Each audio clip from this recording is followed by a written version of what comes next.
नमस्कार, स्वागत है आपका टीएमक्यू के एक और एपिसोड में। आज जिस टॉपिक में हम बात करना चाहेंगे वो ये टॉपिक है कि एक ही जैसे दो राजाओं को, दो बादशाहों को, एक को महान कहा गया और एक को विलन कहा गया। और ये प्रश्न भी है कि एक को महान क्यों कहा गया और दूसरे को विलन क्यों कहा गया। इसी बारे में हम बात करते हैं टीएमक्यू को इस एपिसोड में। देखिए, वैसे तो इतिहास में बहुत सारे राजा हुए हैं, बहुतों में बहुत समानता रही है, लेकिन जो मैंने ये मेरा पॉइंट ऑफ व्यू है, मेरा वर्जन है, या आप कह सकते हैं जो मुझे लगा वो आपसे मैं शेयर कर रहा हूँ।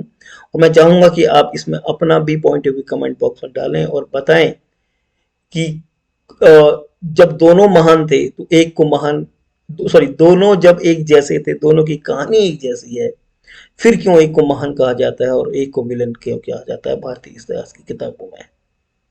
जी हाँ, वो दो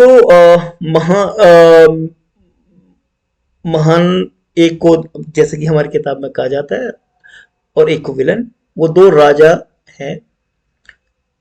एक है सम्राट अशोक, दूसरे हैं औरंगजेब, बादशाह औरंगजेब। ठीक है, तो पहले हम थोड़ा सा अशोक की कहानी के बारे में जानने की कोशिश करते हैं कि अशोक कौन थे। हालांकि पता भारत में सबको ही है, अधिकतर लोगों को पता ही होगा, फिर भी हम जानते हैं कि अशोक के बारे में थोड़ी सी मैं आपसे इन्फॉर्मेशन शेयर करता हूँ।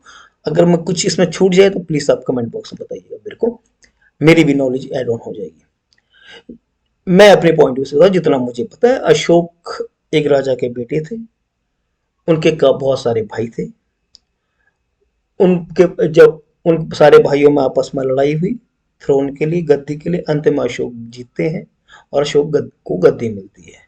अशोक बहुत अपने राजा को राज्य को एक्सपेंशन करने के लिए बहुत सारे और राज्यों में अटैक करते हैं। और जब कलिंग में उनका युद्ध होता है, तो जब कलिंग के साथ उनके युद्ध में उनका बहुत ज्यादा लोग उसमें मारे जाते हैं, बहुत सारे सैनिक, तो वो उनको दर्द उनसे देखा नहीं जाता, तो वो हथियार छोड़ देते हैं, बौद्ध धर्म अपना लेते हैं और बौद्ध धर्म को, को ना सिर्फ अपनाते हैं, अपने राज्य में बौद्ध प्रथा को एड ऑन करते हैं, उसके अलावा बौद्ध धर्म का प्रचार भी करते हैं। ठीक है, यहाँ तक कि अक्सर लोगों ने भी कहानियां सुनी है, मैंने भी यहाँ उस काफी टाइम तक यही यहाँ तक की कहानी पता थी। और औरंगजेब की अगर हम बात करें तो औरंगजेब भी एक राजा के बादशाह के बेटे थे। उनके भी दो तीन भाई थे। गद्दी के लिए सारे भाइयों में लड़ाई हुई, अंत में औरंगजेब विजयी होते हैं। औरंगजेब जब विजय होते हैं, वो इस्लाम के कट्टर समर्थक हैं और वो भी चाहते हैं कि इस्लाम पूरे भारत में फैले। उसके लिए वो जबरदस्ती धर्म परिवर्तन कराते हैं, उसके लिए वो काफी मंदिरों को तोड़वाते हैं। ये वर्जन औरंगजेब का है। ठीक है, अब हम जानते हैं कि कोशिश करते हैं, या प्रश्न है मेरा, जो ये मेरा प्रश्न अब यहां से शुरू होता है। देखिए, यहां तक तो कहानी एक जैसी ही आपने आपको भी लगाई होगा। दोनों राजा के बेटे हैं, दोनों अपने भाइयों को गद्दी के लिए मारते हैं, दोनों गद्दी पे बैठते हैं। ठीक है, मुझे ना कुछ चीजें अशोक की, क्योंकि जब मैं इतिहास पढ़ता हूँ तो इतिहास पढ़ने का मतलब कहानी पढ़ इतिहास में और कहानी पढ़ने में फर्क थोड़ा समझना चाहिए। जित जब हम किसी भी इतिहास के करेक्टर के बारे में पढ़ते हैं, इतिहास के किसी भी व्यक्ति राजा के बारे में पढ़ते हैं या फिर किसी भी व्यक्ति विशेष के बारे में पढ़ते हैं, तो उसके दो पक्ष होते हैं। एक जो उसके समर्थन में होता है और जो उसके खिलाफ होता है। ठीक है, उस आ, उस आधार पे आप व्यक्ति के बारे में डिस्कशन करते हैं। ठीक है, जैसे मान लो औरंगजेब है। औरंगजेब को अधिकतर इस्लामिक किताबों में महान बताया गया है। आलमगीर कहते हैं, आलमगीर का अर्थ होता है विश्व विजयी।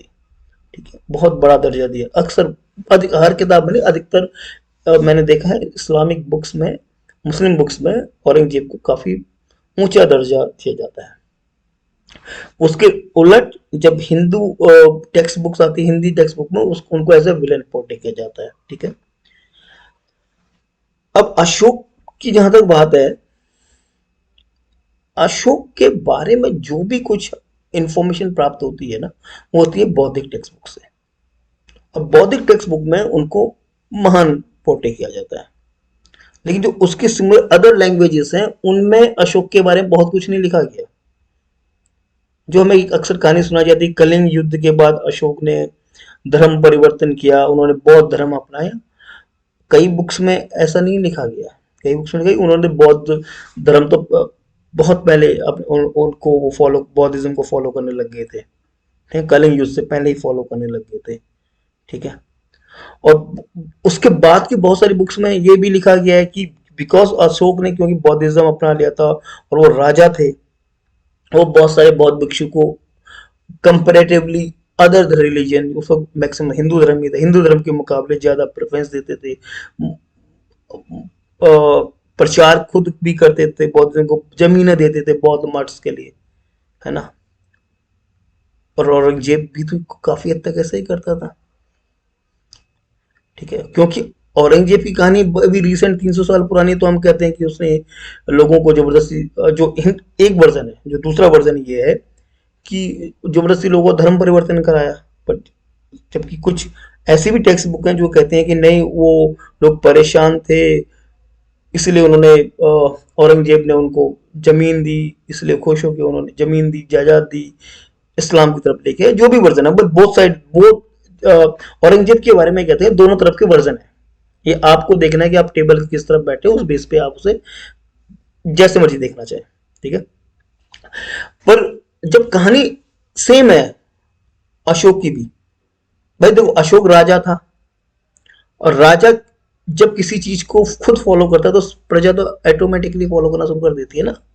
उस वक्त कोई ऐसा तो कोई प्रजातंत्र तो था नहीं।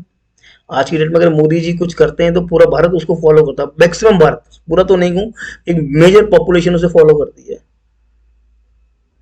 और अशोक तो कोई तो राजा थे, वहां पे तो कोई प्रजातंत्र भी नहीं था। और ऐसा भी कहा जाता है बहुत सारी किताबों में, अशोक के बहुत ज्यादा जब उसने बौद्धिज्म को प्रमोट किया तो भारत की अधिकतर, उसके बाद भी उसका प्रभाव पड़ा, अशोक के जाने के बाद अधिकतर राजाओं ने युद्ध लड़ने से मना कर दिया, और भारत पे बाहर से अटैक होना अशोक के काल के बाद शुरू हुए। इसका सबसे बड़ा, बहुत बड़ा रीजन बौद्धिज्म को भी माना जाता है कि भारत में बौद्धिज्म आने के बाद लोगों ने युद्ध लड़ना, राजाओं ने छोड़ दिया था। अब सही है गलत है मुझे नहीं पता इतना। पुष्यमित्र शुंग का नाम आपने सुना ही होगा, जब उन्होंने अटैक किया था, अगर आप कई लोगों ने नहीं सुना, पुष्यमित्र शुंग एक राजा, एक सेनापति थे अशोक के, जो लास्ट उत्तराधिकारी थे, वो भी बौद्ध धर्म को मानते थे। होड़ों का बाहर से अटैक हुआ, उन्होंने लड़ने से मना कर दिया, पुष्यमित्र शुंग ने फिर खुद डिफेंड किया जाके। ये भी एक वर्जन है अशोक के बारे में।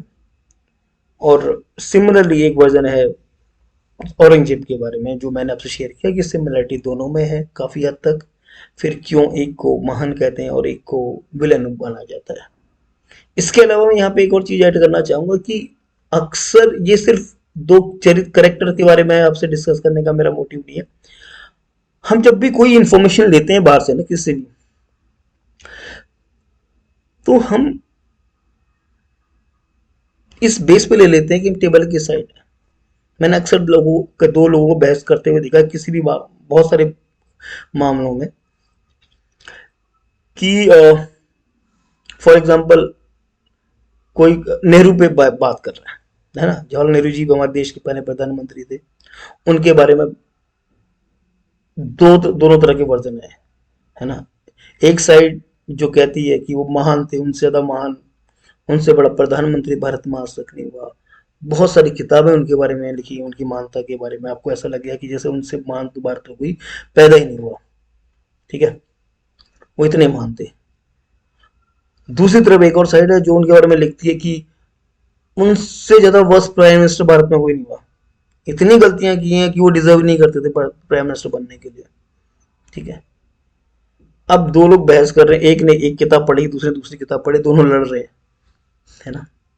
आइडियली क्या होना चाहिए, मुझे जो लगता है कि आप दोनों को दोनों तरफ की किताबें पढ़नी चाहिए, एक। दूसरा, उस सिनेरियो को समझना चाहिए कि वो सिनेरियो क्या रहा हुआ। फॉर एग्जांपल 1947 भारत नया नया आजाद हुआ है, उस वक्त की प्राइमरी प्रॉब्लम्स क्या रही होंगी, भारत को यूनाइट करना है, है ना। हो सकता है जो फैसले नेहरू ने उस वक्त लिए हों उस वक्त सही हों, पर आज वो गलत लगते हैं। या फिर उस वक्त जो पैसे सही लग रहे होंगे, जो लिए होंगे उन्होंने, गलत फैसले उस वक्त जो लग रहे होंगे, जो आज हम कहते हैं कि उन्हें ये करना चाहिए था, और उन्हें हो सकता है उस वक्त सही लग रहे हो, वो उस सिनेरियो में सही हो।